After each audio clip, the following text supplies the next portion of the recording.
Vous n'êtes pas d'ici. Ce n'est pas une métaphore. Ce n'est pas une façon de parler. C'est une vérité littérale que Elena Blavatsky a documentée après des années de recherche dans les archives les plus secrètes du Tibet. Votre âme ne vient pas de cette planète. Et il existe des preuves concrètes, des signes spécifiques, des caractéristiques mesurables qui le démontrent. Ce que je vais vous révéler dans les prochaines minutes va peut-être enfin expliquer pourquoi vous vous êtes toujours senti différent, pourquoi ce monde vous a toujours semblé étrange, pourquoi vous n'avez jamais vraiment trouvé votre place parmi les autres humains.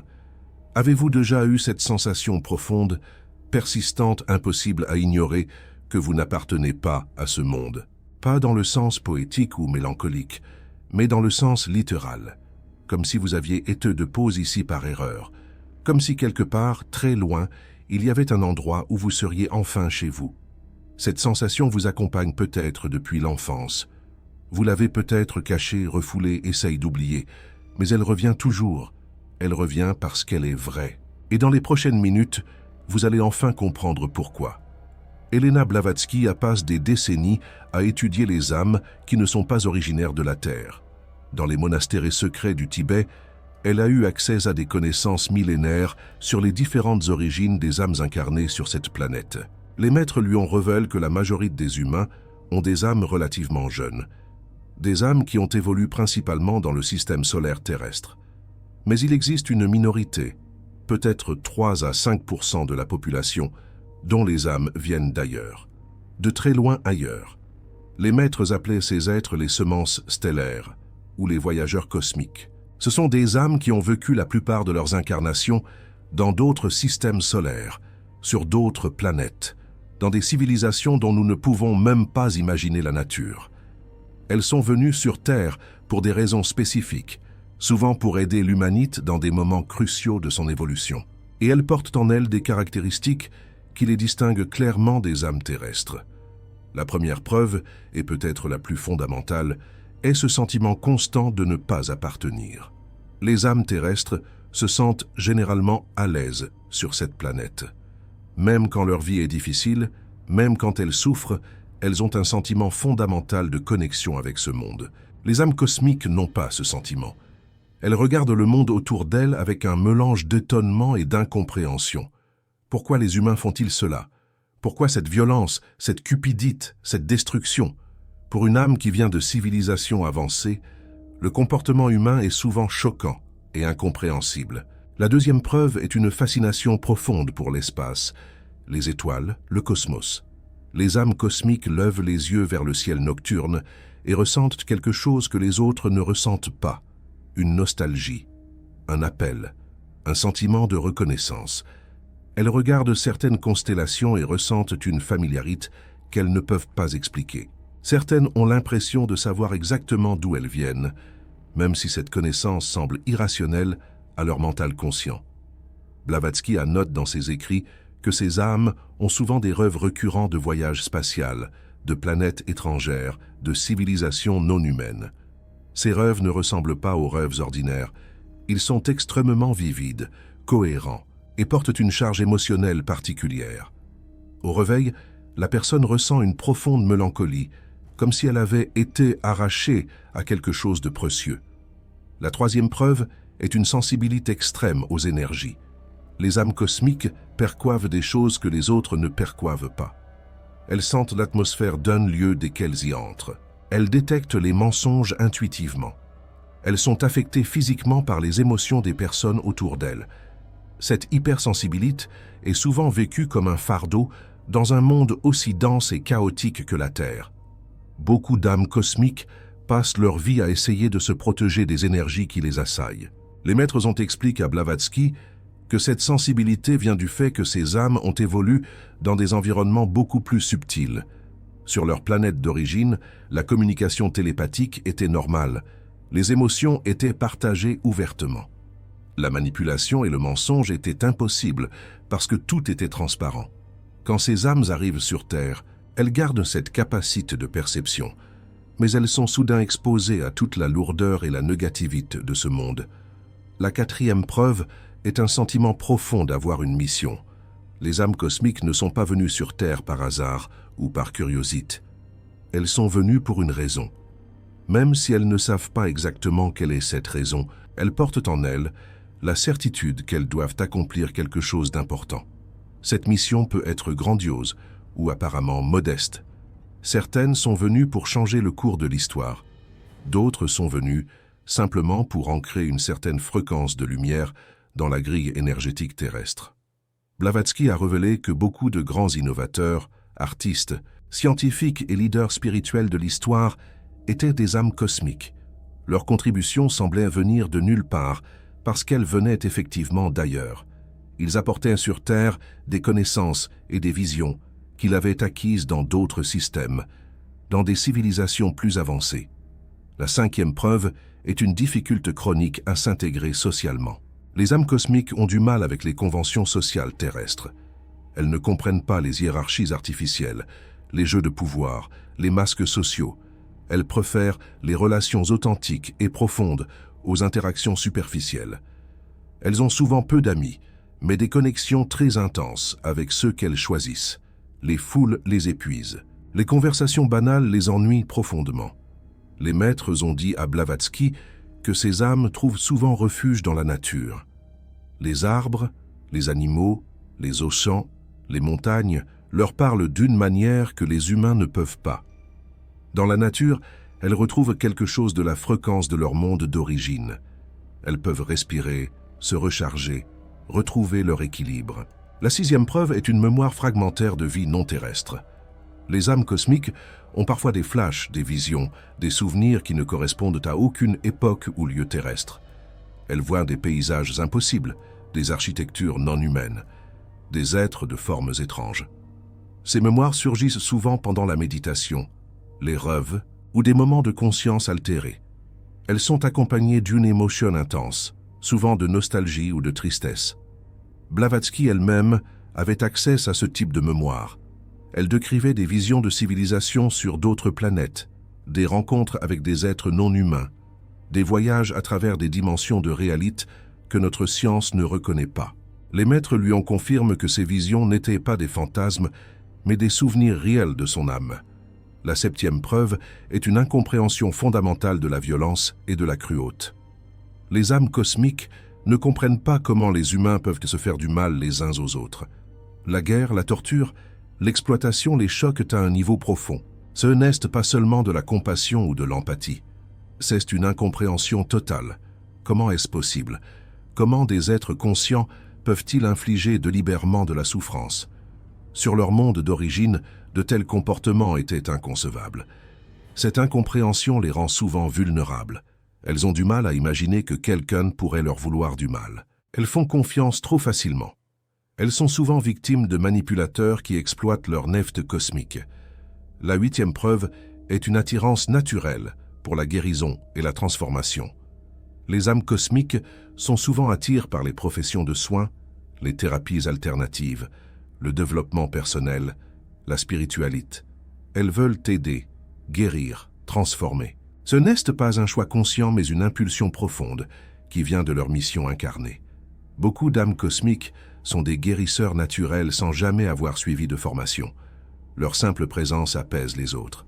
Leurs mains dégagent de la chaleur. Leurs paroles touchent des endroits profonds que les mots ordinaires n'atteignent pas. Ces capacités viennent de vies passées, où la guérison était une science avancée, pratiquée avec des outils que notre civilisation n'a pas encore développés. La neuvième preuve est un rapport particulier au temps. Les âmes cosmiques ont souvent l'impression que le temps terrestre est étrangement lent ou étrangement rapide. Elles ont du mal à s'intégrer dans les rythmes sociaux normaux. Elles peuvent passer des heures absorbées dans une activité sans voir le temps passer, puis se sentir extrêmement impatientes pour des choses qui semblent simples aux autres. Cette dissonance temporelle vient du fait que leur monde d'origine avait des structures temporelles différentes. Les maîtres ont expliqué à Blavatsky que le temps n'est pas universel. Chaque système planétaire, chaque dimension a sa propre structure temporelle. Quand une âme s'incarne sur Terre, elle doit s'adapter au temps terrestre, ce qui n'est jamais complètement réussi pour les âmes cosmiques. Une partie d'elle reste toujours sur un autre rythme. La 10e preuve est une sagesse qui dépasse l'expérience vécue. Les âmes cosmiques savent des choses qu'elles n'ont pas apprises dans cette vie. Elles ont des insights sur la nature de la réalité, sur la psychologie humaine, sur les lois spirituelles, qui semblent venir de nulle part. Les autres les trouvent souvent sages au-delà de leur âge. Les enfants cosmiques déconcertent leurs parents par la profondeur de leurs réflexions. Cette sagesse est le résultat de millions d'années d'évolution dans d'autres systèmes. Ces âmes ont déjà traversé ce que l'humanité traverse actuellement. Elles ont déjà vu des civilisations tomber et se relever. Elles connaissent les pièges et les solutions.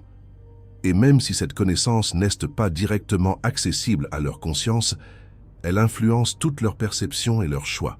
Blavatsky a révélé que les âmes cosmiques viennent de différentes régions de l'univers. Certaines viennent du système de Sirius, l'étoile la plus brillante de notre ciel. Les Syriens sont connus pour leur sagesse ancienne et leur maîtrise de la géométrie sacrée.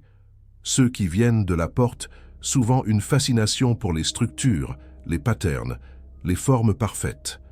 D'autres viennent des Pléiades, cet amas de toiles visible à l'œil nu dans la constellation du Taureau. Les Pléiadiens sont des êtres d'une grande douceur et d'une grande créativité. Les âmes qui viennent de là sont souvent des artistes, des musiciens, des poètes. Elles portent une beauté intérieure qui rayonne même à travers les difficultés de la vie terrestre. Certaines âmes viennent d'Arcturus, une étoile jaune orange de la constellation du Bouvier. Les Arcturiens sont des guérisseurs et des gardiens.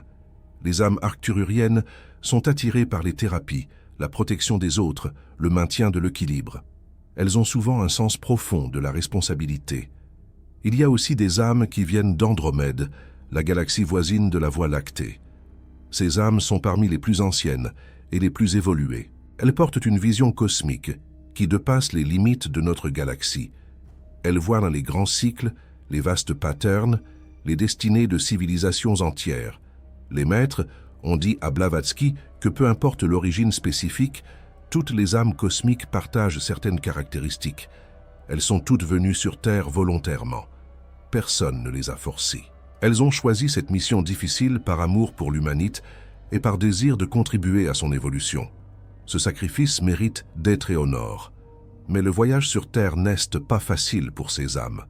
Le voile de l'oubli qui tombe à la naissance est particulièrement dense pour elles. Elles oublient non seulement leur vie passée terrestre, mais aussi leurs origines cosmiques. Elles passent souvent des décennies à chercher qui elles sont vraiment, pourquoi elles se sentent si différentes, quelle est leur place dans ce monde. Le réveil d'une âme cosmique est un processus graduel. Il commence souvent par une crise, une maladie, une perte, quelque chose qui brise les structures de la vie ordinaire et force la personne à chercher plus profondément. Puis viennent les synchronicités, les rencontres significatives, les informations qui arrivent au bon moment. L'âme commence à se souvenir. Si vous êtes arrivé jusqu'ici dans cette vidéo, il est probable que vous soyez dans ce processus de réveil. Les informations que vous entendez résonnent avec quelque chose de profond en vous. Vous reconnaissez des vérités que vous aviez oubliées. Vous comprenez enfin pourquoi vous êtes comme vous êtes. Les maîtres ont donné à Blavatsky des conseils spécifiques pour les âmes cosmiques en processus de réveil. Le premier est d'accepter votre différence. Arrêtez d'essayer de vous intégrer, de vous conformer, de devenir comme les autres. Vous n'êtes pas comme les autres, et vous n'étiez pas sans l'être. Votre différence est votre cadeau. Le deuxième conseil est de chercher votre tribu. Il y a d'autres âmes cosmiques sur Terre, des millions d'elles.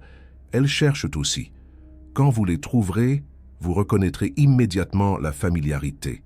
Ce seront peut-être les premières personnes avec qui vous vous sentirez vraiment compris.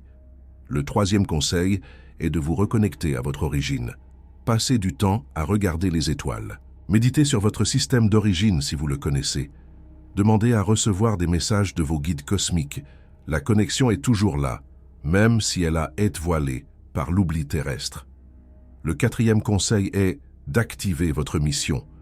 Vous n'êtes pas venu sur Terre pour souffrir et partir. Vous êtes venu pour contribuer. Cherchez ce qui vous appelle, ce qui vous passionne, ce qui vous semble profondément significatif. Là est probablement votre mission. Le cinquième conseil est de prendre soin de votre corps physique. Les âmes cosmiques ont souvent du mal avec la densité terrestre.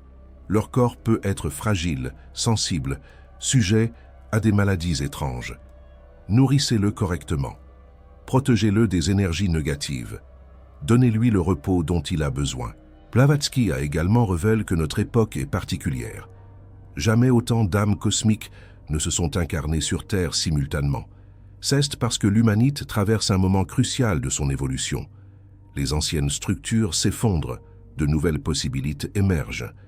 Et les âmes cosmiques sont ici pour guider cette transition.